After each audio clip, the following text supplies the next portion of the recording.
11 ফেব্রুয়ারি 2026 তোমাদের মাধ্যমিক life science বা জীবনবিজ্ঞান ও পরিবেশ পরীক্ষাটি শেষ হলো। তো আজকে আমরা এই ভিডিওতে পরীক্ষার যে কোয়েশ্চেনগুলো এসেছিল সেই কোয়েশ্চেনগুলো উত্তর সহ ডিটেলসে আলোচনা করব, যাতে তোমাদের মিলিয়ে নিতে সুবিধা হয় এবং যারা পরবর্তীতে মাধ্যমিক দিবে তারা যাতে সেই জিনিসগুলো ভালো করে দেখে নিতে পারে। তো চলো আমরা দেরি না করে শুরু করি।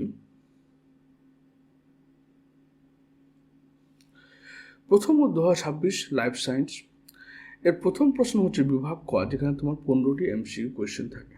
15টা এমসিকিউ কোয়েশ্চেন থাকে, যেটা 15টা এমসিকিউ কোয়েশ্চেন তোমাদের করতে হয়। তো 1 নম্বর কোয়েশ্চেন যেটা দিয়েছিল সেটা হচ্ছে নিচের কোন জোড়াটি সঠিক নয়। বলছে গুরু মস্তিষ্ক স্মৃতি, ওকে, হাইপোথ্যালামাস দেহের উষ্ণতা নিয়ন্ত্রণ করে, সুষুম্না শীর্ষক ভারসাম্য রক্ষা করে, পন্স মূত্রদাগকে নিয়ন্ত্রণ করে। তো আমরা মনে রাখবে সুষুম্না শীর্ষকটা হচ্ছে ভারসাম্য রক্ষা করে না, ভারসাম্য রক্ষা করে কে? সেরিবেলাম, বা যেটা আমরা পশ্চাৎ মস্তিষ্ক বলি সেটা নিয়ন্ত্রণ করে। আর সুষুম্না শীর্ষকের কাজ হচ্ছে তোমার কি করার, ওর কাজটা হচ্ছে আমাদের স্বয়ংক্রিয় স্নায়ুতন্ত্রকে নিয়ন্ত্রিত করা, যেগুলো আমরা নিজে থেকে কন্ট্রোল করতে পারি না, সে স্বয়ংক্রিয় বা অটোনমিক নার্ভাস সিস্টেমটাকে নিয়ন্ত্রণ করা। যেমন হচ্ছে হার্টবিট, যেমন তোমার হচ্ছে ফুসফুসের শ্বাস প্রশ্বাস, তারপর পেরিস্টালসিস, এই সমস্ত পদ্ধতি নিয়ন্ত্রণ করা।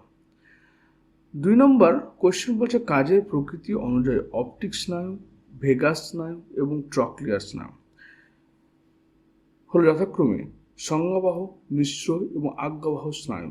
অপটিক স্নায়ু যেটা রয়েছে, অপটিকটা কি? অপটিকটা আমাদের 2 নম্বর ক্রেনিয়াল নার্ভ, যেটা আমাদের ভিশনের সঙ্গে যুক্ত, অর্থাৎ আমাদের চোখের দৃষ্টির সঙ্গে যুক্ত থাকে। তারপর ভেগাস, যেটা 10 নম্বর স্নায়ু আমাদের এবং সবচেয়ে লংগেস্ট ক্রেনিয়াল নার্ভ, সেটা হচ্ছে আমাদের করে, এটা হচ্ছে ইনভলেন্টারি মুভমেন্ট, যেগুলো অনৈচ্ছিক মুভমেন্ট সেগুলোকে নিয়ন্ত্রণ করে, অনৈচ্ছিক প্রক্রিয়াগুলোকে, যেগুলো নিজে থেকে কন্ট্রোল করতে পারো না, মুভমেন্টকে নিয়ন্ত্রণ করে।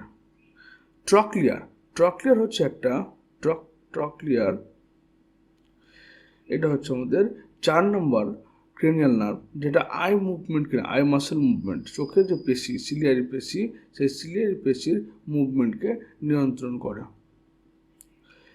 এটা হচ্ছে কি? এটা হচ্ছে অপটিক হচ্ছে সংজ্ঞাবাহক বা সেন্সরি।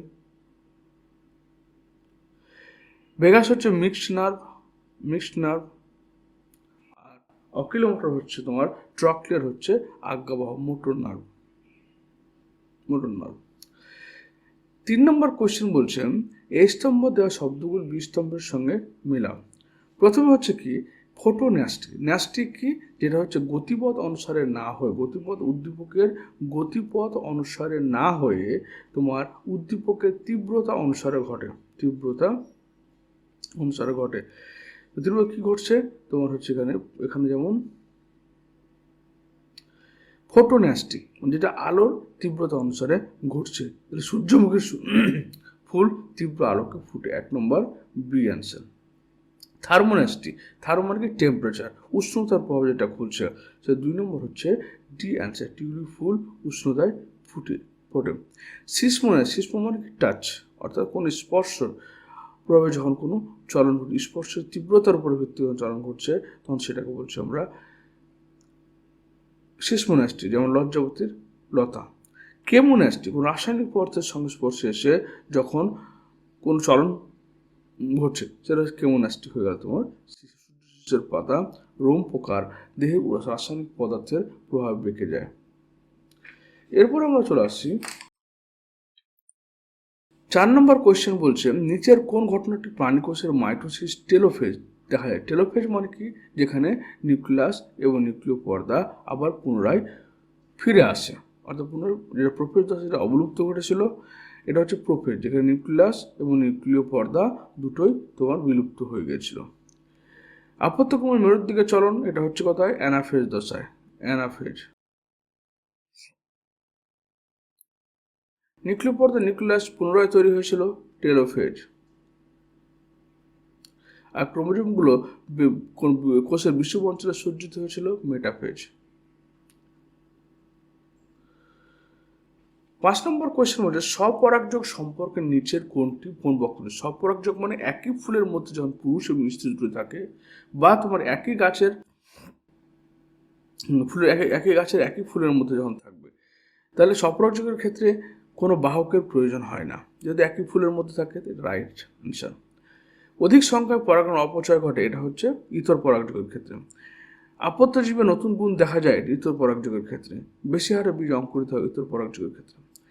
6 নম্বর কোয়েশ্চেন, টেলোমিয়ার সম্পর্কে নিচের কতগুলি বক্তব্য সঠিক? টেলোমিয়ার কি? একটা ক্রোমোজোমের শেষ প্রান্তের অংশটাকে টেলোমিয়ার বলা হয়। টেলোমিয়ার কি? টেলোমারেজ বলে একটা উৎসেচক থাকে, যেটা ক্রোমোজোমকে ক্ষয়ের হাত থেকে রক্ষা করে। তো ক্রোমোজোমের প্রতিটি বাহুর প্রান্তকে টেলোমিয়ার বলে। রাইট। এই অংশে অপর কোনো ক্রোমোজোম যুক্ত হতে পারে না, এটাও ঠিক। এই অংশে যুক্ত হয় না, সেন্ট্রোমিয়ার অংশে, এটা সেন্ট্রোমিয়ার। এই অংশের নিউক্লিয়াস ঘটনা সংস্করণ, সেটা হচ্ছে গৌণ খাঁজ বা নড, যেটাকে বলছি গৌণ খাঁজ বা নিউক্লিয়ার অর্গানাইজার রিজিয়ন, যেটাকে বলছি। তাহলে এখানে দুটো অপশন রাইট। 7 নম্বর, মটর গাছের ক্ষেত্রে কোনটি প্রকট গুণ? কাণ্ডের দৈর্ঘ্য খর্ব, প্রচ্ছন্ন গুণ। ফুলের অবস্থান শীর্ষ, প্রচ্ছন্ন গুণ। পরিণত বীজের আকার গোল, এটা হচ্ছে প্রকট গুণ। আর পরিণত বীজপত্র বর্ণ সবুজ, তাহলে বাকিগুলো হচ্ছে প্রচ্ছন্ন প্রকট বৈশিষ্ট্য। 8 নম্বর কোয়েশ্চেন বলছে সাদা অমসৃণ রোমের ফেনোটাইপযুক্ত গিনিপিগের একটি সম্ভাব্য জেনোটাইপ হচ্ছে BBRR। এর অপর সম্ভাব্য জেনোটাইপ কী হতে পারে? তার বলছে সাদা এবং অমসৃণ। তো আমরা সাদা মানে কি জানি? সাদা মানে হচ্ছে প্রচ্ছন্ন বৈশিষ্ট্য। অমসৃণ মানে আমরা জানি কি? এটা হচ্ছে অমসৃণ বৈশিষ্ট্য। তো এটা হতে পারে, তো সাদা এই বৈশিষ্ট্য হতে পারে। তাহলে এখানে কি করতে পারে? এটা হতে পারে, ওটা হতে পারে, দুটো। নিচের কোন বক্তব্যটি সঠিক? বর্ণান্ধতা হলো একটা এক্স ক্রোমোজোম সংযোজিত প্রচ্ছন্ন জিনঘটিত রোগ। না, এটা ফলস, কারণ এটা প্রচ্ছন্ন। থ্যালাসেমিয়া হলো একটা এক্স ক্রোমোজোম বাহিত প্রচ্ছন্ন, না, এটা অটোজোমাল ডিজিজ। গণমন হিমোফিলিয়া হলো একটা এক্স ক্রোমোজোম সংযোজিত প্রচ্ছন্ন জিনঘটিত রোগ। ঠিক আছে, ঠিক আছে। ঘনমন থ্যালাসেমিয়া হলো একটা অটোজোম বাহিত প্রকট জিনঘটিত, না, প্রচ্ছন্ন এবং সেটা অটোজোম বাহিত।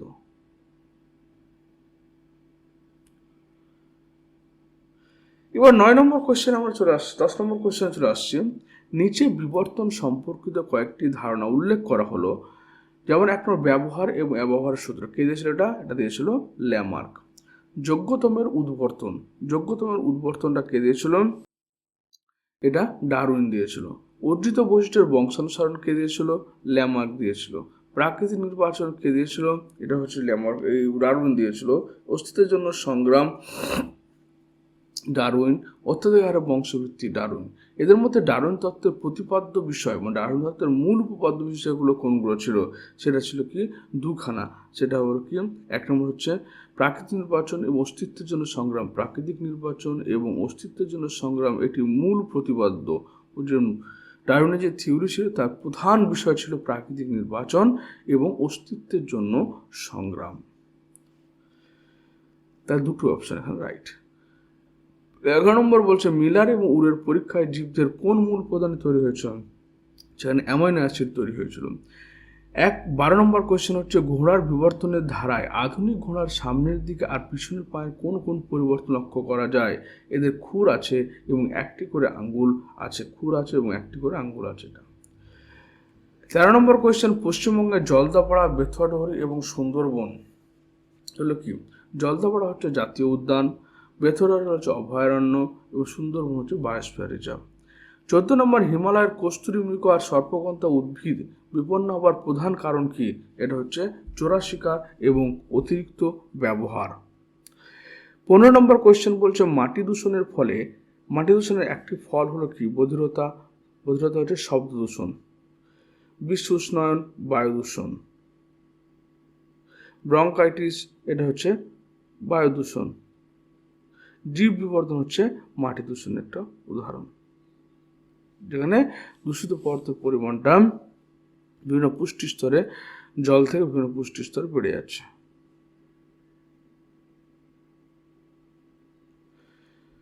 এরপর আমরা বিভাগ খ, যেখানে তোমার 21টা কোয়েশ্চেন করতে হবে, 26খানা কোয়েশ্চেন এখানে দেওয়া থাকে।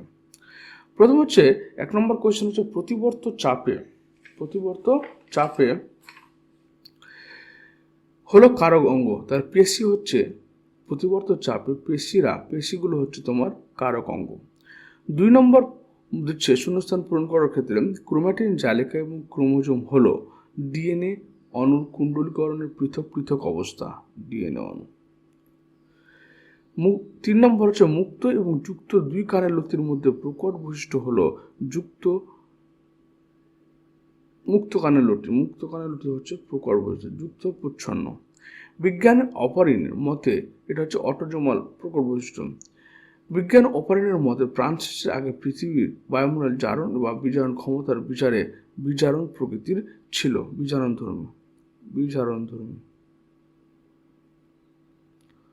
ধর্মী ছিল। 5 নম্বর বিশ্ব উষ্ণায়ন ও জলবায়ু পরিবর্তনের ফলে বিপন্ন হওয়া দক্ষিণ মেরু অঞ্চলে একটি পক্ষী জাতীয় প্রজাতি হলো পেঙ্গুইন।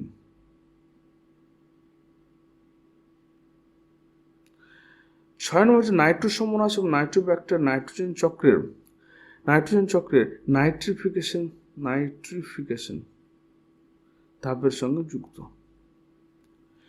নিচের বাক্যগুলো সত্য বা মিথ্যে নির্ধারণ করো। বলছে ক্লোরাইড আলোর প্রতিফলন হ্রাস করে রেটিনায় স্পষ্ট প্রতিমা গঠন করতে সাহায্য করে, এটা ঠিক আছে, রাইট। অযৌন জননে একটি মাত্র জনিত জীব থেকে আপত্ত জীব সৃষ্টি হতে পারে, এটাও রাইট। একটি সংকর দীর্ঘ মটর গাছের সঙ্গে একটি খর্বকার মটর গাছের সংকরানোর ফলে উৎপন্ন আপত্যগুলোর মধ্যে খর্বকার মটর গাছের শতকরা পরিমাণ হচ্ছে কত? 100%।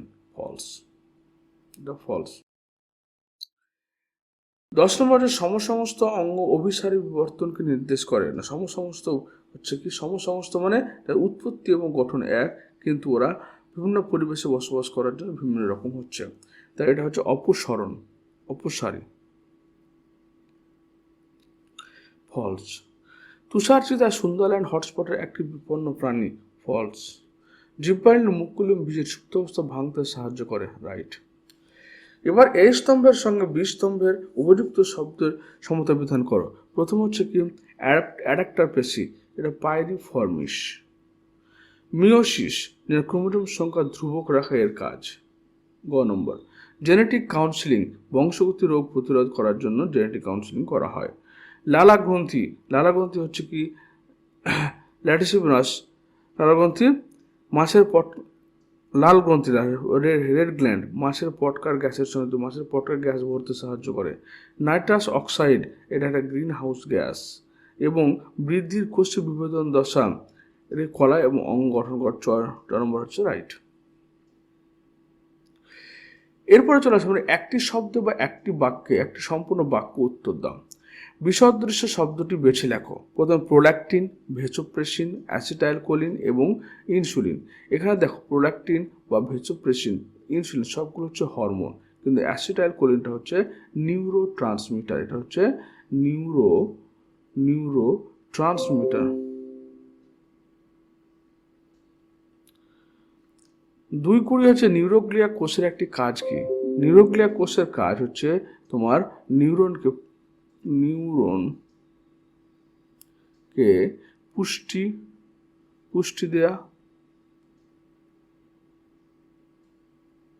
পুষ্টি দেওয়া এবং নিউক্লিয়ার মধ্যে উপস্থিত মাইক্রোগ্লিয়াল সেল প্রতিরক্ষা দেবে। প্যাগোসাইটোসিস পদ্ধতিতে রোগ জীবাণুকে ধ্বংস করে নিউরনকে প্রতিরক্ষা দেয়। 21 নম্বর বলছে কি?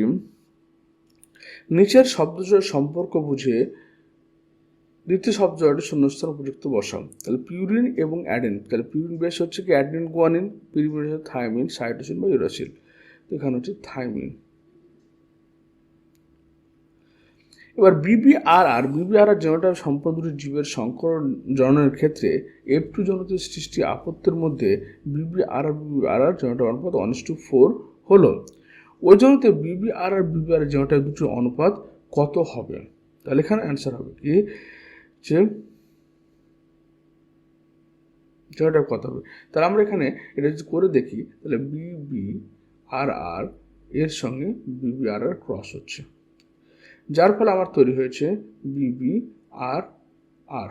এর সঙ্গে সেলফ ক্রস যদি করাই আমি বিবি আর কে, তাহলে আমি কী পাবো? দেখো, প্রথমে আমি কী করি, এরকম যদি অঙ্ক থাকে তবে তোমাকে বের করতে হবে বিবি এর সঙ্গে ক্রস করে দাও বিবিকে, তাহলে তুমি পেয়ে গেলে বিবি, পেলে বিবি বিবি অ্যান্ড বিবি।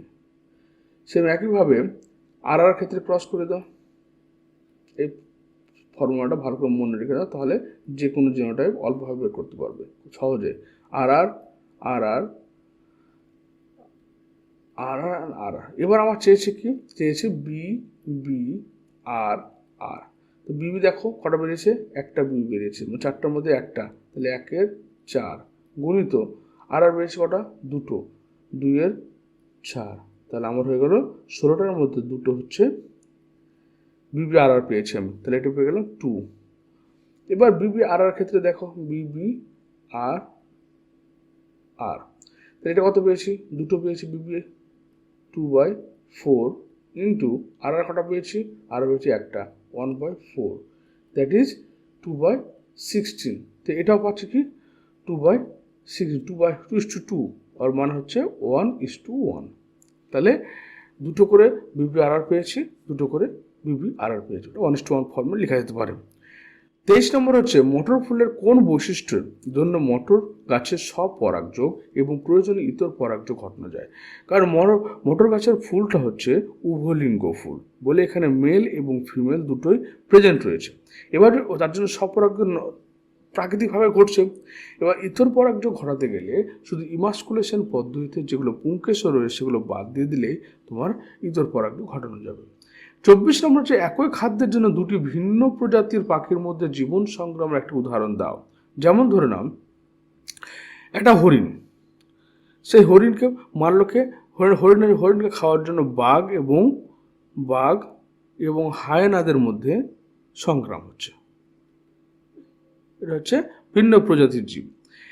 25 নম্বর নিচের 4টি বিষয়ের মধ্যে 3টি অপর বিষয়টির অন্তর্গত, যেমন কৃষিক্ষেত্রে বর্জ্য, জীবাণু, জল দূষণ এবং ইউট্রিফিকেশন। তাহলে আমার এই জল দূষণের মধ্যে কিন্তু পড়ছে ইউট্রিফিকেশন, জল দূষণের মধ্যেই জীবাণু আসছে, জল দূষণের মধ্যে কৃষিক্ষেত্রে বর্জ্য আসছে। 26 নম্বর হচ্ছে কীটনাশক এবং আগাছনাশক পদার্থ ছাড়া পরিবেশের অপর একটি পদার্থের নাম করে, যেটি ক্যান্সার সিস্টেম। এবার কীটনাশক এবং আগাছনাশক ছাড়া প্রাকৃতিক অ্যাসবেস্টাস, যেমন অ্যাসবেস্টস লিখে দাও, তাহলে হবে। 3 নম্বর এবার বিভাগ গ তোমাদের 17টি প্রশ্ন দেওয়া থাকে, তার মধ্যে 12টি প্রশ্ন করতে হয়। মস্তিষ্কের সুষুম্ন রসের যে কোনো একটি অবস্থান এবং একটি কাজ লেখো। তাহলে মস্তিষ্কে যে আমাদের ভেন্ট্রিকেল রয়েছে, ভেন্ট্রিকেল মানে আমাদের মস্তিষ্কে যে ফাঁকা অংশ রয়েছে যেখানে সেরিব্রোস্পাইনাল ফ্লুইড থাকে, সে ভেন্ট্রিকেল বা অঙ্কীয় নালীটার মধ্যে কি রয়েছে তোমার, এখানে 1, 2, 3 এবং 4 চারটে আমাদের ভেন্ট্রিকেল চেম্বার থাকে এবং ফাঁকা জায়গা থাকে, যেটা ব্রেনের মেকানিক্যাল শক বা যান্ত্রিক আঘাতকে রক্ষা করার কাজ করে। তো এই প্রান্তগুলোতে থাকে এপেনডাইমাল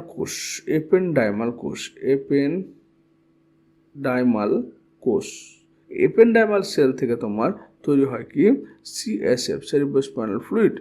আবার তুমি যখন নিউরনের ক্ষেত্রে যাবে, নিউরনের ক্ষেত্রে তোমার মায়োলিন সেদ, যেখানে সোয়ান সেল রয়েছে,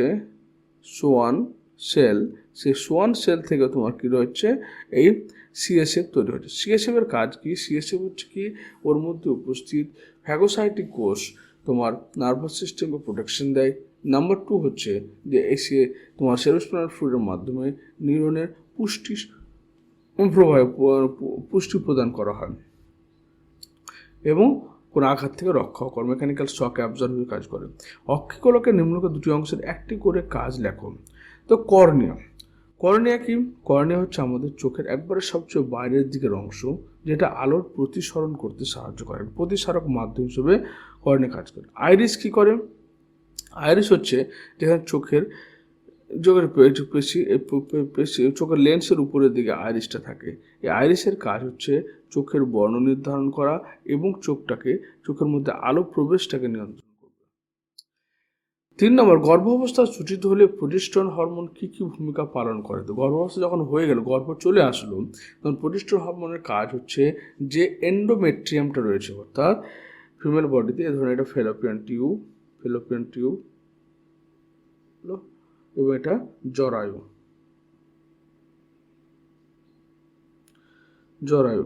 এবং এই জরায়ু যে এন্ডোমেট্রিয়াম, যেখানে বাচ্চাটা এসে তোমার বসবে, বাচ্চাটা যেখানে তোমার ইমপ্লান্টেশন হবে, সেই জায়গাটাকে মেনটেন করা, যাতে কারণ যখন পিরিয়ড হয়, পিরিয়ডের ফলে কী হয়, এই জায়গাটা তোমার কেটে বাইরে বেরিয়ে আসে, কিন্তু প্রোজেস্টেরন হরমোন কী করবে, সেটাকে প্রোটেকশন দিবে, অর্থাৎ 10 মাস 10 দিন বাচ্চাটাকে সেই ইউট্রাসের মধ্যে যাতে মিসক্যারেজ না হয়ে যায়, বাচ্চা নষ্ট না হয়ে, সেটা কাজটা করবে। এবং তার এবং আর কি কাজ করছে, এবং সেখানে তোমার সেই ফেটাস অর্থাৎ প্লাসেন্টা ফর্মেশনে সাহায্য করবে। এবং হ্যাঁ, ওটা হলো আর হচ্ছে গর্ভাবস্থা বজায় রাখতে সাহায্য, গর্ভাবস্থা সংকোচনকে প্রতিরোধ করবে, যাতে বাচ্চাটা মিসক্যারেজ না হয়ে যায়। এরপর হচ্ছে মানুষের প্রাত্যহিক জীবনে হাঁচি এবং কাশির ঘটনা ও ঘটার উদ্দেশ্য থেকে কী কী, কেন আমাদের সারা জীবনে হাঁচি এবং কাশি হচ্ছে? তো হাঁচি এবং কাশি হওয়ার প্রধান কারণ হচ্ছে, দেখো, এ দুটো প্রতিবর্ত ক্রিয়া বা রিফ্লেক্স অ্যাকশন। হাঁচির উদ্দেশ্য হলো নাক বা শ্বাসযন্ত্রের উপরে অংশ থেকে ধুলোবালি, পরাগরেণু, অন্য কোনো উত্তেজক পদার্থকে দ্রুত বাইরে বের করে দেয়। হাঁচি বা কাশির প্রধান উদ্দেশ্যই হচ্ছে যে আমাদের শরীরে যদি কোনো টক্সিন বা কোনো অ্যালার্জেন্স, যেমন পরাগরেণু হতে পারে, ধুলোবালি হতে পারে, সেগুলো হাঁচির মাধ্যমে বেরিয়ে গেল। হাঁচি হচ্ছে আমাদের প্রচণ্ড স্পিডে আমাদের শরীর থেকে বেরোয়, মোটামুটি 500 কিলোমিটার পার আওয়ার গতি, 565 কিলোমিটার পার আওয়ার গতিবেগে আমাদের হাঁচিটা বাইরে বেরিয়ে আসে। এর মাধ্যমে প্রচুর হাই ফোর্সের মাধ্যমে আমাদের সমস্ত জীবাণুগুলো শরীরের বাইরে বেরিয়ে যায়। কাশির উদ্দেশ্য হলো গলা বা শ্বাসনালী বা ফুসফুস থেকে শ্লেষ্মা, ধুলো, অন্য ক্ষতিকারক পদার্থ শক্তিশালী বায়ুপ্রবাহের মাধ্যমে বের করা শ্বাসপথ। হাঁচি বা কাশির মাধ্যমে আমাদের শরীরে প্রবেশকারী বিভিন্ন জীবাণু, যেগুলো আমাদের লাংসে ইনফেক্ট করতে পারে, সেগুলোকে বাইরে বের করে দেওয়া। ফার্নের জীবনচক্র, রেণুধর বা লিঙ্গধর জন্য ধারাবাহিক দশাগুলো নাম সারণীর সাহায্যে লেখো। তাহলে আমরা সারণীর সাহায্যে লিখতে বলতাম, এভাবে লিখব। প্রথমে পরাগরেণু তোমার কী হচ্ছে ফার্নের ক্ষেত্রে, তো ফার্ন মনে রাখবে, ফার্নের প্রথম কী হচ্ছে, এদের মধ্যে জনুক্রম দেখা যায়। জনুক্রম দেখা যায় মানে হচ্ছে এদের মধ্যে কি একটা লিঙ্গধর এবং একটা রেণুধর, দুটো দেখতে, রেণুধর দশা এবং লিঙ্গধর দশা। লিঙ্গধর দশা হচ্ছে হ্যাপ্লয়েড দশা, রেণুধর হচ্ছে ডিপ্লয়েড দশা। এবার ফার্নের ক্ষেত্রে আবার ডিপ্লয়েড দশাটা প্রধান, কিন্তু লিঙ্গধর কী করে ডিপ্লয়েডের উপর, রেণুধরের উপর নির্ভর করে খাদ্য এবং বাসস্থানের জন্য। তো প্রথমে ধরে নাও একটা রেণুধর দেহ, রেণুধর থেকে কী রেণুস্থলী তৈরি করবে, রেণুস্থলী থেকে রেণুমাতৃকোষ মিয়োসিস বিভাজনের মাধ্যমে রেণু তৈরি করবে। সেই রেণুটা অঙ্কুরিত হওয়ার পর লিঙ্গধর দেহ তৈরি হবে। সেই লিঙ্গধর দেহকে আমরা বলি প্রোথ্যালাস বলা হয়। লিঙ্গধর দেহটা আবার তখন দুই রকমের গ্যামেট তৈরি করবে, একটা পুংধানী তৈরি করবে, স্ত্রীধানী তৈরি করবে। এই পুংধানী থেকে শুক্রাণু তৈরি হবে, স্ত্রীধানী থেকে তোমার ডিম্বাণু তৈরি হবে, যেটাকে অ্যান্থ্রেজয়েড এবং অ্যান্থ্রিগোনিয়া বলা হয়, আর্চিগোনিয়াম। এই অ্যান্থ্রেডিয়াম এবং আর্চিগোনিয়াম বা শুক্রাণু বা ডিম্বাণু পরস্পর নিঃশেষ হওয়ার পর আবার পুনরায় জাইগোট দশা প্রাপ্ত হবে এবং জাইগোটটা বৃদ্ধি পাওয়ার ফলে রেণুধর দেহ তৈরি করবে। তো এই যে রেণুধর এবং লিঙ্গধর দশার যে পর্যায়ক্রমিক আবর্তন, সেটাই আমাদের জনক্রম। আশা করি বুঝতে পেরেছ। এবার শব্দচিত্রের মাধ্যমে সপুষ্পক যৌনজনন পদ্ধতি উপস্থাপন করো। তাহলে প্রথমে আমাদের কি হয়, ধরে নাও এটা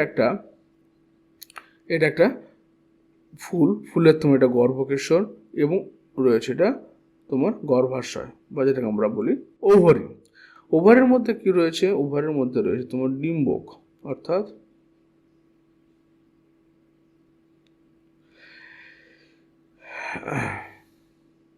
এই ডিম্বকের মধ্যে রয়েছে তোমার একটা এগ সেল, একটা হচ্ছে কি চালাজাল সেল, 3টে অ্যান্টিপোডাল সেল, আর 2টো হচ্ছে তোমার যেটাকে আমরা নির্মিত নিউক্লিয়াস বলি। এবার ধরুন একটা পরাগধানী বা একটা অ্যান্থার উপরে আসলো, গর্ভমুণ্ডে প্রতিষ্ঠিত হলো। গর্ভমুণ্ডে প্রতিষ্ঠিত হওয়ার পরে সেটা তোমার একটা পোলেন টিউব ফর্মেশন করার ফলে সেটা চলে আসলো এই মাইক্রোপাইল রিজিয়নের মাধ্যমে, অর্থাৎ এটাকে পুরোগামী বলা হয়, মাইক্রোপাইল রিজিয়নের মাধ্যমে সেখান তার মধ্যে কি যে দুটো নিউক্লিয়াস অবস্থান করেছিল, এর মধ্যে তোমার হচ্ছে দুখানা নিউক্লিয়াস রয়েছে পরাগনালীর মধ্যে, হলো নিউক্লিয়াস 1, নাম দিয়ে দাও নিউক্লিয়াস 1 আর নিউক্লিয়াস 2। ক্লিয়ার? এটা জাস্ট নাম দেওয়া হলো এমনি। ধরে নাও এই যে এগ, এটা হচ্ছে এগ, এটা হচ্ছে পোলার নিউক্লিয়াস বা নির্ণীত নিউক্লিয়াস। এগটা হচ্ছে এন সংখ্যা, হ্যাপ্লয়েড প্রকৃতির, পোলার নিউক্লিয়াস হচ্ছে 2n প্রকৃতির। আর বাকি যে কোষগুলো থাকলো সেটা হচ্ছে, এটা হচ্ছে চালাজাল সেল, চালাজা সেল। এগুলো হচ্ছে অ্যান্টিপোডাল সেল, অ্যান্টিপোডাল সেল। হলো। এবার এই যে চালাজা সেল বা অ্যান্টিপোডাল সেল যেগুলো রয়েছে, এরা কি করে, এরা নিষেকের পরে নষ্ট হয়ে যায় বা এটা এন্ডোস্পার্মের সঙ্গে মিশে যায়। এবার ধরে নাও যে নিউক্লিয়াসটা এসেছিল আমার এগের সঙ্গে একটা নিউক্লিয়াস ফিউজ করলো এন, তারপরে তৈরি হলো জাইগোট বা ভ্রূণ তৈরি হয়ে গেল। এই জাইগোট থেকে তোমার প্ল্যান্ট বডি ফর্মেশন হচ্ছে। হলো। আরেকটা নিউক্লিয়াস তোমার N2 ধরে নাও, সে এসে মিশলো পোলার নিউক্লিয়াসের সঙ্গে। এই যেহেতু এগুলো হ্যাপ্লয়েড প্রকৃতির, তার এখানে গেল 2n তৈরি হলো। এটা হচ্ছে ডিপ্লয়েড প্রকৃতির, তাই এন মিশ্রিত হয়ে গেল কি তোমার এন্ডোস্পার্ম বা শস্য, যেটা ভ্রূণের খাদ্য হিসেবে ব্যবহৃত হবে, এবং সেই খাদ্যটা কি হলো 3n। ক্লিয়ার? তাহলে একবার জাইগোট তৈরি করলো, একবার শস্য তৈরি করলো, দুবার নিষেক ঘটলো বলে একে ডাবল ফার্টিলাইজেশন বলা হয়। ডাবল ফার্টিলাইজেশন বলা হয়ে থাকে।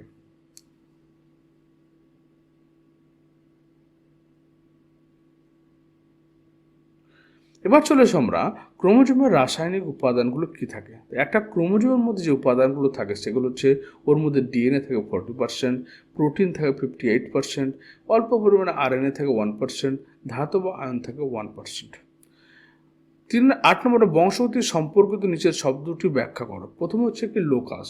লোকাসটা কি? লোকাস হচ্ছে লোকেশন, অর্থাৎ এটা ধরো না ক্রোমোজোম পরে প্রত্যেকটা অ্যালিলের যে একটা নির্দিষ্ট পজিশন রয়েছে সেটাকে আমরা বলছি কি লোকাস।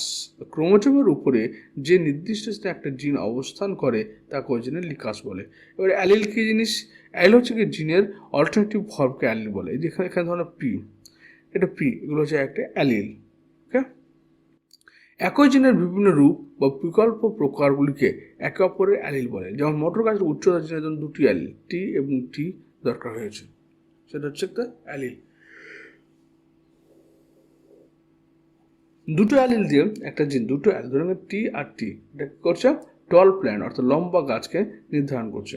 যে টি একটা অ্যালিল আর টি একটা অ্যালিল, দুটো অ্যালিল মিলে একটা জিনকে রিপ্রেজেন্ট করছে, আর একটা জিন তখন কি করছে? একটা ফেনোটাইপকে নির্ধারণ করছে।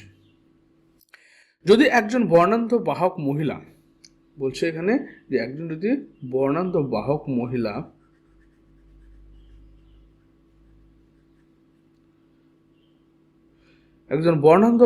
মহিলা কোনো স্বাভাবিক বর্ণদৃষ্টি সম্পন্ন পুরুষকে, তাহলে বর্ণান্ধ মানে কি? এটা হচ্ছে তোমার, এটা sex x linked recessive disorder, recessive. হলো। এবার বলছে মহিলা হচ্ছে বাহক, অর্থাৎ মহিলাটা হচ্ছে কি বাহক। ধরুন এটা হচ্ছে আক্রান্ত সি, বাহক। হলো। এর সঙ্গে আমি ক্রস করাচ্ছি একজন স্বাভাবিক বর্ণদৃষ্টি সম্পন্ন পুরুষকে, অর্থাৎ XY, যে স্বাভাবিক, তার মধ্যে কোনো কিছু নেই, সমস্যা নেই। তো এদের যদি আমি ক্রস করাই তাহলে কি করব? এখানে ধরো না XY,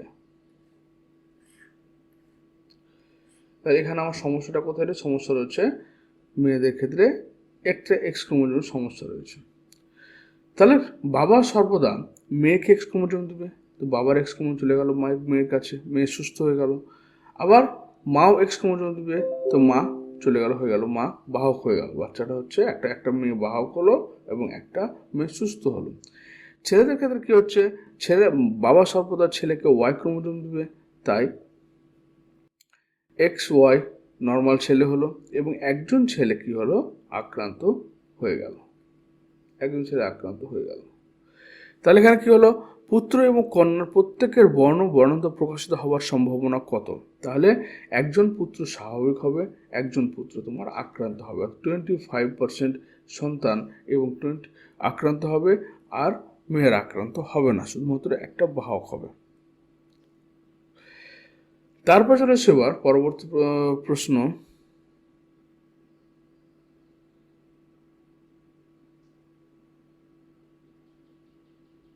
মানুষের ক্ষেত্রে লিঙ্গ নির্ধারণে পিতার ভূমিকা কি? তাহলে দেখো এখানে আমরা দেখবো একজন ফাদারের তোমার কি থাকছে, মানে জিনোটাইপটিতে XY, মাদার কি থাকছে XX।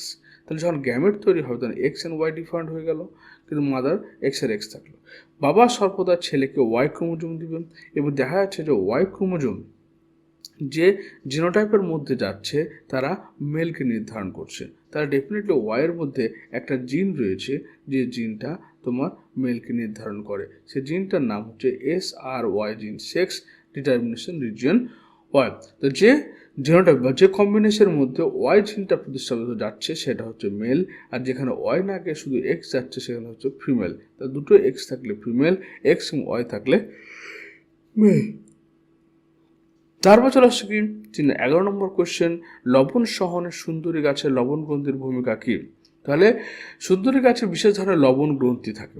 এই গ্রন্থিগুলো মাটি থেকে শোষিত অতিরিক্ত লবণকে পাতা দিয়ে বের করে দেয়। এই প্রক্রিয়ায় গাছের কোষে লবণের সহনশীলতা মাত্রা বজায় থাকে। অতিরিক্ত লবণ শরীর থেকে বেরিয়ে যায়, গাছটি লবণাক্ত পরে স্বাভাবিক শারীরবৃত্তীয় কাজ করতে পারে না। তো লবণ গ্রন্থি ওদের লবণকে সঞ্চয় করে এবং প্রয়োজনে সেটাকে পাতা ঝরার মাধ্যমে বের করে দেয়। ডারউইন এর অভিব্যক্তি সংক্রান্ত নিম্নলিখিত দুটি প্রতিপাদ্য বিষয়কে অত্যাধিকার বংশবৃদ্ধি ও প্রাকৃতিক নির্বাচন। তাহলে যে কোনো প্রাকৃতিক নির্বাচন হতে গেলে প্রথম অত্যাধিকার বংশবৃদ্ধি হতে হবে। এই বংশবৃদ্ধি হওয়ার ফলে তার ফলে ওই জীবের মধ্যে কিছু জীব তোমার এলিমিনেট হয়ে যাবে, আর বিলুপ্ত হয়ে যাবে বা মারা যাবে, এবং কিছু জীব যারা প্রকৃতির সঙ্গে সংগ্রামে পজিটিভ সাইড তৈরি করবে তারাই হচ্ছে প্রাকৃতিক নির্বাচন হবে, যাদের মধ্যে মিউটেশন আসবে, তারা হচ্ছে প্রাকৃতিক নির্বাচনবাদ। মৌমাছি তার অজ্ঞান নৃত্যের মাধ্যমে কীভাবে মৌচাক এবং সূর্যের অবস্থান, দেখো এটা হচ্ছে যে সূর্যের সঙ্গে খাবার যখন তোমার একই একই অ্যাঙ্গেল সরলরেখায় থাকবে তখন তারা কী করবে, এরকমভাবে ট্রান্সফরমেশন করবে, অর্থাৎ তারা কী করবে, এই দিক দিয়ে উড়ে গিয়ে সোজা তোমার আবার সামনে যাবে, ওইখান দিয়ে উড়ে এসে আবার সোজা সামনে আসবে। এটা হচ্ছে অজ্ঞান নৃত্য বলা হয়ে থাকে। আবার যখন সূর্যের সঙ্গে কোনো অ্যাঙ্গেল করে তোমার থাকবে, সে যত ডিগ্রি অ্যাঙ্গেল করে সে খাবারের সন্ধান থাকবে, এখানে ফুডটা এখানে আছে, তাই ও সেম একই ডিগ্রি অ্যাঙ্গেল করে সে কী করছে, ডান্সটা করছে। এটা স্ট্রেইট, কিন্তু এখানে অ্যাঙ্গেল তৈরি হচ্ছে, কারণ যত ডিগ্রি অ্যাঙ্গেলে সে খাবারটা রয়েছে সে অ্যাঙ্গেলের উপর ভিত্তি করে তৈরি করবে। মানব স্বাস্থ্য এবং জীবজগতের শব্দ দূষণ, মানব শব্দ দূষণ কী করে, শব্দ দূষণ আমাদের 80 ডেসিবেলের উপরে যদি শব্দ দূষণ হয় তাহলে আমাদের শ্রবণ শক্তি নষ্ট হয়ে যায়, যার ফলে আমাদের কি করা হয়, শ্রবণ শক্তি নষ্ট হয়, উচ্চ রক্তচাপ হয়, হৃদরোগ, শ্রবণ শক্তির হ্রাস, মানসিক চাপ, অনিদ্রার মতো সমস্যা তৈরি হয়। জীবজগতের উপর প্রভাব, প্রাণীদের স্বাভাবিক জীবনযাত্রা ব্যাহত হয়, যেমন অনেক প্রাণী শব্দ দূষণের কারণে তাদের প্রজনন, শিকার ধরা, দিক নির্ণয়ের ক্ষমতা হারিয়ে ফেলে। 15 নম্বর যে সুন্দরবনের একটা পরিবেশগত সমস্যা হলো দূষণ। সুন্দরবন হচ্ছে দূষণের 4টি উৎস। তাহলে কি, 1 নম্বর হচ্ছে নাবিক বা পর্যটক দ্বারা সৃষ্টি দূষণ, জাহাজ বা নৌকা থেকে তেল, বর্জ্য পদার্থ, প্লাস্টিক ফেলা হয়। শিল্প বর্জ্য, পার্শ্ববর্তী শিল্পাঞ্চল থেকে নির্গত রাসায়নিক বর্জ্য নদীর জলে মিশে সুন্দরবন ইকোসিস্টেমকে দূষিত করছে। কৃষিজমির দূষণ, কৃষিজমিতে ব্যবহৃত কীটনাশক এবং রাসায়নিক সার বৃষ্টির জলে ধুয়ে গিয়ে নদীতে আসে এবং জলজ প্রাণীদের জন্য ক্ষতিকর। মিষ্টি জলের অভাব, যেহেতু সমুদ্র জলে জোয়ার ভাটা হয়, জোয়ারের সময় সমুদ্রে লবণাক্ত জল মিষ্টি জলে প্রবেশ করে, আবার তার মিষ্টি জলের পরিমাণটা হ্রাস পায় এবং মিষ্টি জলের প্রাণীরা মারা যায়। তারপর নাইট্রোজেন চক্র যদি ব্যাহত হয় তার যে সমস্যার সৃষ্টি হয় তার দুটি উল্লেখ করো। এবার নাইট্রোজেনের একমাত্র সোর্স হচ্ছে কি আমাদের জীবাণু এবং এরা উদ্ভিদরা। এবার নাইট্রোজেন চক্র যদি আমাদের ব্যাহত হয়ে যায় তাহলে কী কী সমস্যা আমাদের দেখা দেবে, এটা হচ্ছে পয়েন্ট। 1 নম্বর পয়েন্ট হচ্ছে কি, যে মাটির উর্বরতা হ্রাস পাবে, মাটির উর্বরতা হ্রাস পাবে। মাটির যে নাইট্রোজেন যে একটা উপাদান বা যেটা আমাদের উদ্ভিদ বা প্রাণী সকলের জন্য একান্ত দরকার, সেই মাটির উর্বরতা হ্রাস পাবে।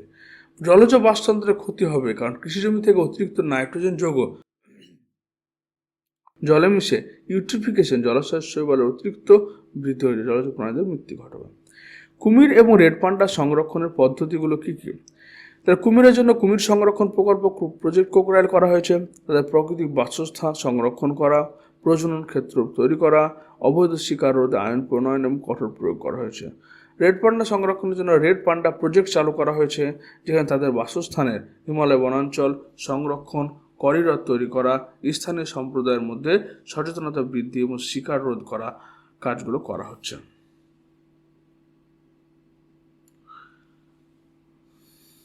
এবার আমরা চলে আসি বিভাগ ঘ, যেখানে তোমাদের 5 মার্কের কোয়েশ্চেন 6টা করতে হয়, 5 6 30 মার্ক। তো প্রথম যে কোয়েশ্চেনটা থাকে সেটা হচ্ছে একটা স্নায়ুকোষের একটা বিজ্ঞানসম্মত চিত্র অঙ্কন করো, নিম্নলিখিত অংশগুলো চিহ্নিত করো। প্রথমে সোয়ান সেল, তাই দেখতে পাচ্ছ এই যে সোয়ান সেল। তারপর হচ্ছে মাইলিন সিদ, এই যে বাইরের দিকে আবরণ, এটাকে মাইলিন সিদ বলছি আমরা। মাইলিন সিদ কি তৈরি? স্ফিঙ্গো মাইলিন দিয়ে তৈরি, স্ফিঙ্গো মাইলিন। ডেনড্রাইট, এই যেগুলো ডেনড্রাইটস, যেগুলো কোষদেহের সঙ্গে যুক্ত থাকে। আর হচ্ছে কি র্যানভিয়ারের পর্ব, এই দুটো সোয়ান সেলের মধ্যবর্তী অংশে কি রয়েছে? র্যানভিয়ার পর্ব রয়েছে। বা ইউক্যারিওটিক ক্রোমোজোমের বিজ্ঞানসম্মত চিত্র অঙ্কন করে নিম্নলিখিত অংশগুলো চিহ্নিত করা। ক্রোমাটিড, তাহলে ক্রোমাটিড কোনগুলো বলো? ডিএনএর মধ্যে বা ক্রোমোজোমের মধ্যে যে এই সমস্ত সুতোর মতো অংশ রয়েছে, রঙিন সুতো রয়েছে, সেটা ক্রোমাটিড।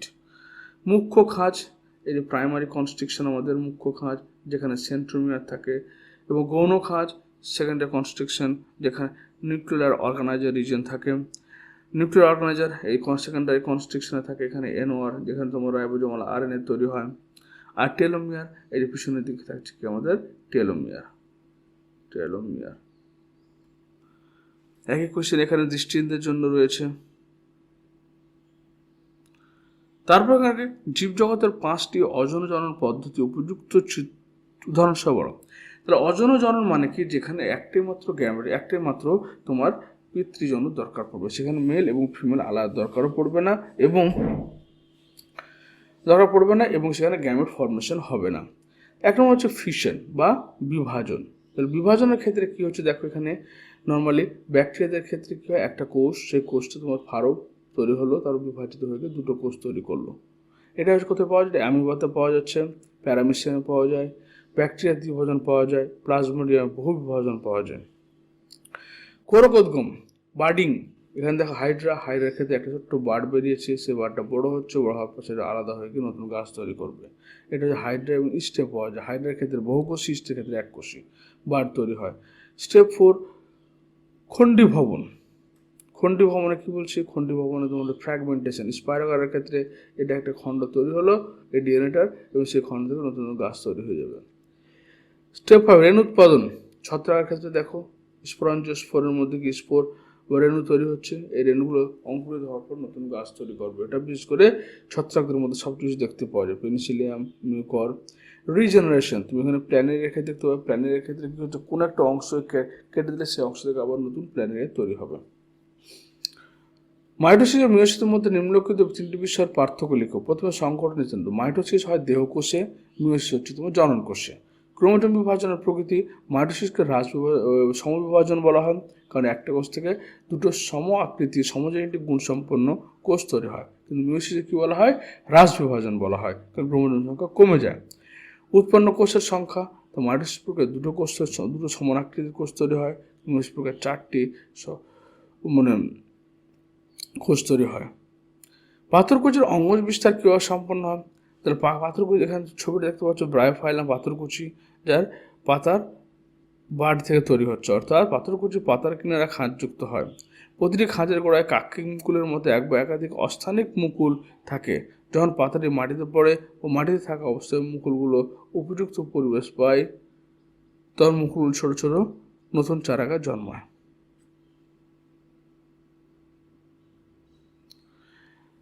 3 নম্বর হচ্ছে সন্ধ্যামালতী ফুলের পাপড়ির রঙের ক্ষেত্রে অসম্পূর্ণ প্রকটতা ব্যাখ্যা করো। মানে আমার কি নর্মালি কি হয়? একটা লাল সন্ধ্যামালতীর লাল ফুল মানে রেড ফ্লাওয়ার এবং একটা হোয়াইট ফ্লাওয়ারের মধ্যে যদি আমরা সংকরায়ন করি ওর মধ্যে, তাহলে প্রথম F1 জেনারেশনের যে জেনোটাইপটা পাবো সেটা হচ্ছে পিঙ্ক কালারের। অর্থাৎ এখানে কিন্তু প্রকট বৈশিষ্ট্য ছিল কি রেড, তাই F1 জেনারেশনে ডারউইনের মতে রেড বৈশিষ্ট্য পাওয়ার কথা ছিল, কিন্তু এখানে আমরা পাইনি। নতুন একটা বৈশিষ্ট্য তৈরি হয়েছে, এটাকে হচ্ছে অসম্পূর্ণ প্রকটতা। আবার তুমি দেখবে যে এখানে আবার সেলফ ক্রস করায় যদি আমি, তাহলে কি হচ্ছে এখানে আর তৈরি হচ্ছে রেড কালার, আবার রেড কালার ফিরে আসছে, পিঙ্ক তৈরি হচ্ছে, আবার হোয়াইটও তৈরি হচ্ছে, যেখানে ফেনোটাইপিক অনুপাত হচ্ছে তোমার 1:2:1, আবার জেনোটাইপ অনুপাতটা কিন্তু 1:2:1, যেটা মেন্ডেলের ক্ষেত্রে ফেনোটাইপ অনুপাত ছিল কত 3:1। ওকে, যেটা মেন্ডেল থেকে ডিফারেন্স। এবার একজন মহিলা সঙ্গে একজন হিমোফিলিয়া আক্রান্ত একজন মহিলার সঙ্গে একজন স্বাভাবিক পুরুষের যদি বিয়ে হয়, হিমোফিলিয়া আক্রান্ত একজন পুরুষের সঙ্গে যদি একটা স্বাভাবিক পুরুষের বিয়ে হয়, তাহলে সন্তানদের মধ্যে দুটি পুত্র সন্তান হলে দুটি পুত্র সন্তানের মধ্যে হিমোফিলিয়া আক্রান্তের সম্ভাবনা কত শতাংশ, এটা বের করে আমাদেরকে দেখাচ্ছে। তাহলে প্রথমে মনে রাখি যে হিমোফিলিয়াটা কি।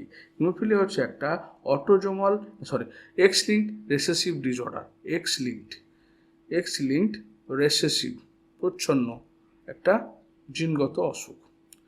তার প্রথমে বলছে একজন মহিলার সঙ্গে স্বাভাবিক পুরুষের হিমোফিলিয়া আক্রান্ত মহিলা মানে তার এক্স ক্রোমোজোম এবং XY, তাহলে ওর দুটো এক্স ক্রোমোজোমে কিন্তু কি রয়েছে, হিমোফিলিয়া আক্রান্ত হয়ে গেছে। ক্লিয়ার? এবার তাহলে এদের মধ্যে যখন আমি ক্রস করাবো, দেখবে XX মেয়ে, XY হচ্ছে ছেলে।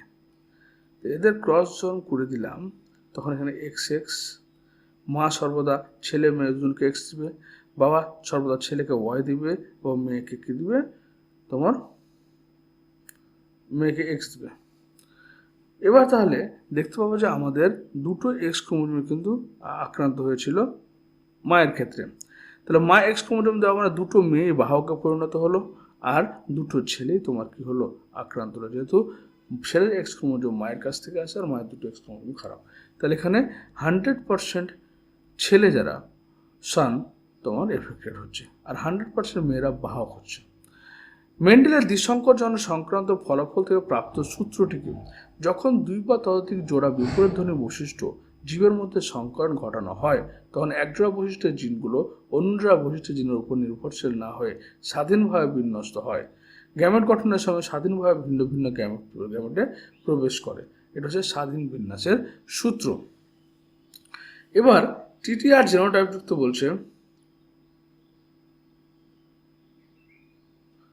TTR জেনোটাইপযুক্ত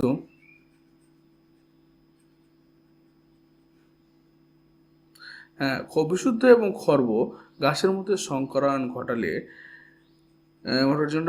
জেনোটাইপ যদি TTR হয়, মানে এখানে বলছে যে বিশুদ্ধ এবং খর্ব কুঞ্চিত বিদ্যুক্ত মটর গাছের জেনোটাইপ TTR হলে, মানে এখানে TTRR বলছে, TTRR লম্বা এবং গোল বিদ্যুক্ত এবং বিশুদ্ধ খর্ব এবং কুঞ্চিত বিদ্যুৎ গাছের মধ্যে সংকরায়ন ঘটালে F1 জনতে কী হবে, বিশুদ্ধ সংকর লম্বা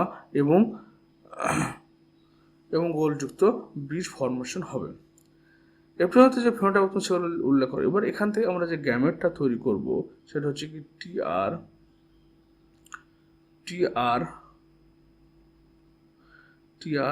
এবং TR। তাহলে এখানে একটা জিনিস লক্ষ্য করো, এটা সেলফ ক্রস করিয়েছি আমি TTRR। তাহলে এবার যে আমি পানেট স্কোয়ারটা তৈরি করব সেটা হচ্ছে প্রথমে TR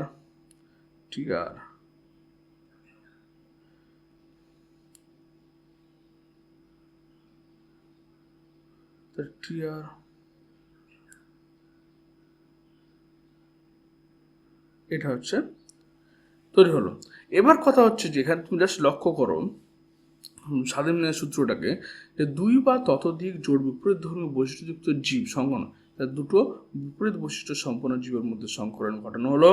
একজোড়া বৈশিষ্ট্যের জিনগুলো অন্য জোড়া বৈশিষ্ট্যের জিনগুলোর উপর নির্ভরশীল না হয়, মানে এখানে যে বৈশিষ্ট্যগুলো তৈরি হলো যে এফান্ডন তৈরি হলো, সেই বৈশিষ্ট্যগুলো থেকে কী তৈরি হলো, গ্যামেট তৈরি হলো, এবং এই গ্যামেটগুলো কোনো বাধা নেই, সবাই সবার সঙ্গে মিশতে পারে, এখানে কোনো রেস্ট্রিকশন নেই যে হয়তো টি ক্যাপিটাল টি আর স্মল টি আর সঙ্গে যুক্ত হবে না, এখানে সবাই সবার সঙ্গে স্বাধীনভাবে মিশতে পারে। এবং তার ফলে আমাদের কী হচ্ছে, তাদের ফেনোটাইপিক জেনোটাইপ অনুপাত, তাহলে এখানে ফেনোটাইপিক অনুপাত হচ্ছে 9:3:1, আর জেনোটাইপিক অনুপাত হচ্ছে প্রতিটি ফেনোটাইপ সংশ্লিষ্ট জিনোটাইপগুলো, তাহলে এখানে 9টা দীর্ঘ এবং গোলাকার হবে 9টা, ষোলোটার মধ্যে দীর্ঘ কুঞ্চিত হবে 3টে এবং খর্ব গোলাকার 3টে, খর্ব কুঞ্চিত 1টা হবে।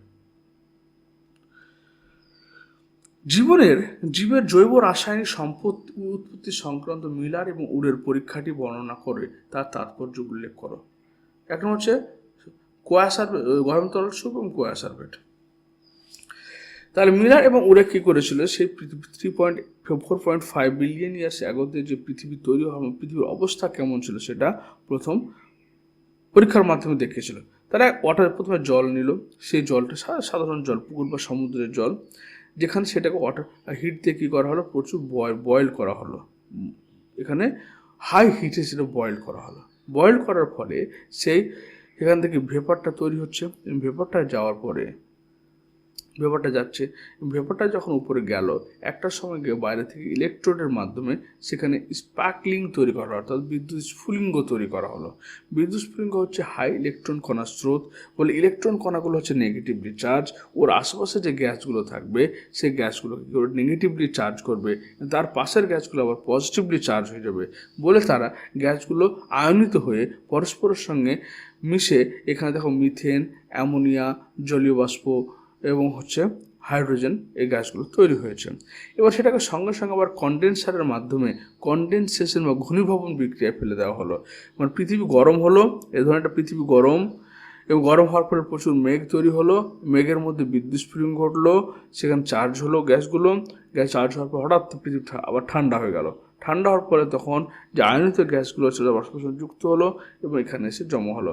এখানে তোমার যে তরলটা পাওয়া গেলো, সেখানে বিভিন্ন ধরনের অ্যামাইনো অ্যাসিড, মানে জীবন তৈরি যে সমস্ত উপাদানগুলো ছিল সেগুলো পাওয়া গেল।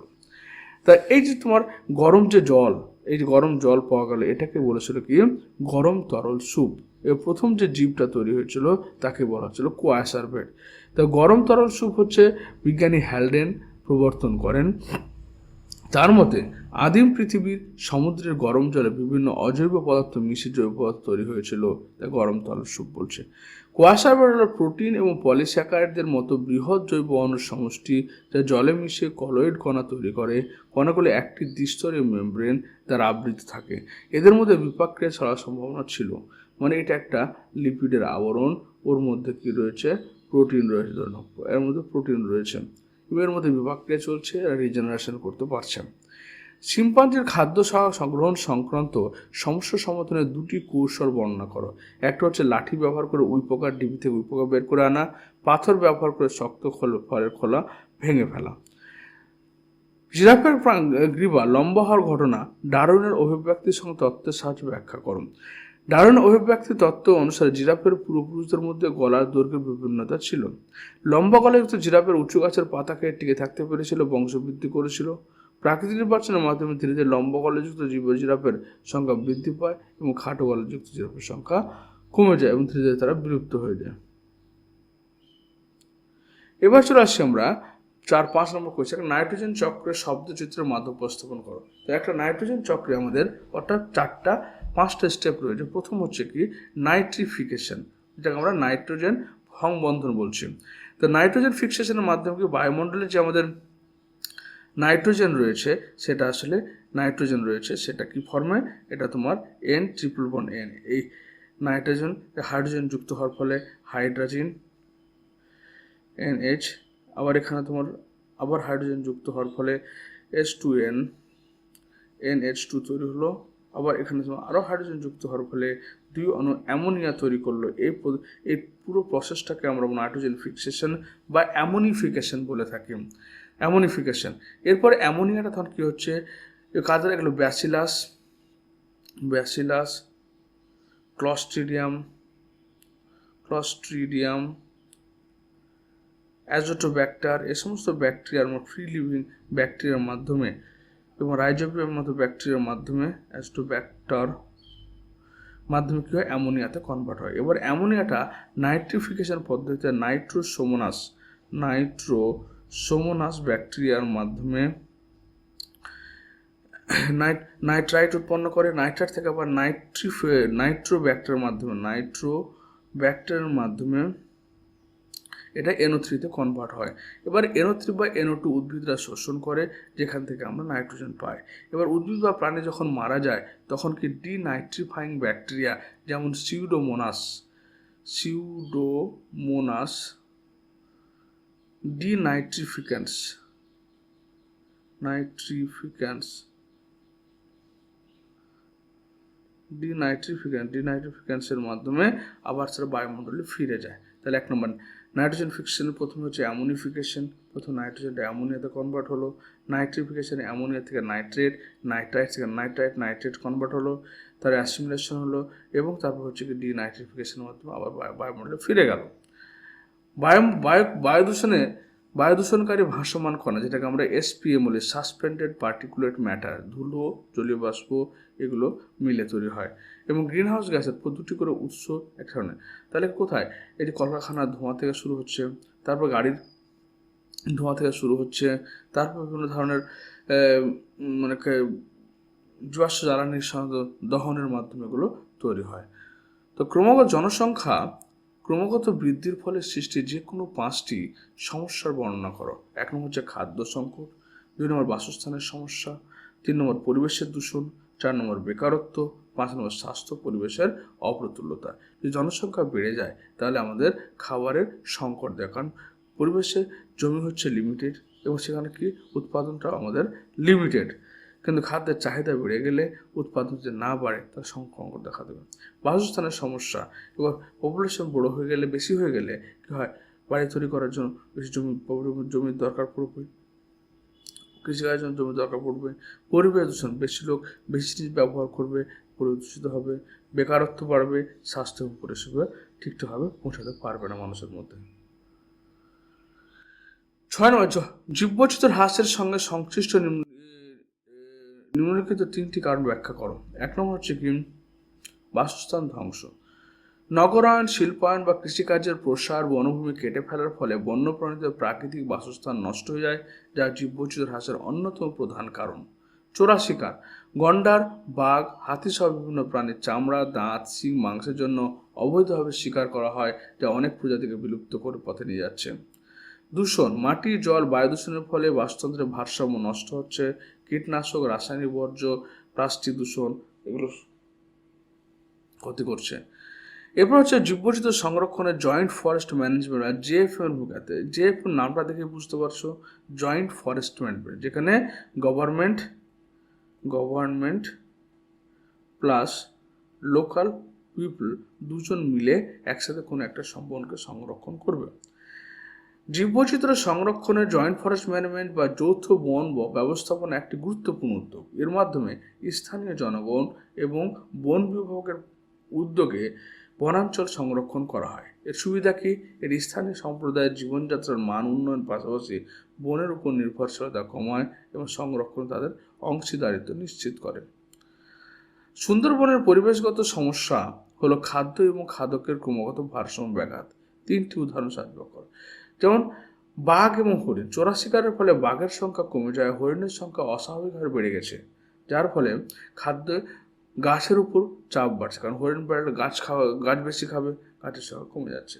মাছের প্রজাতি, অতিরিক্ত মাছ ধরার ফলে কিছু নির্দিষ্ট প্রজাতির মাছের সংখ্যা কমে যায়, সেই মাছের উপর নির্ভরশীল শিকারী প্রাণীদের খাদ্যাভাবে ফেলে দেয়।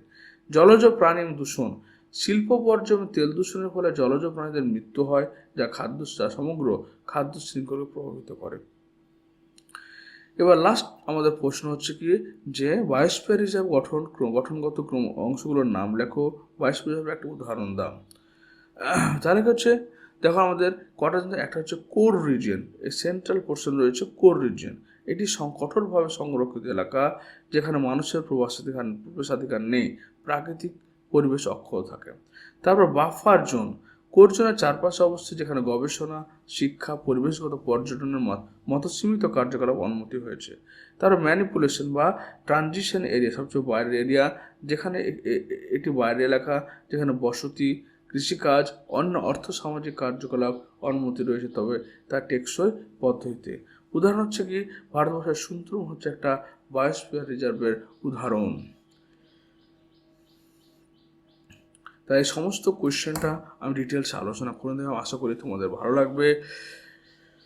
তো ভিডিওটি দেখার জন্য তোমাদের অসংখ্য ধন্যবাদ, থ্যাংক ইউ।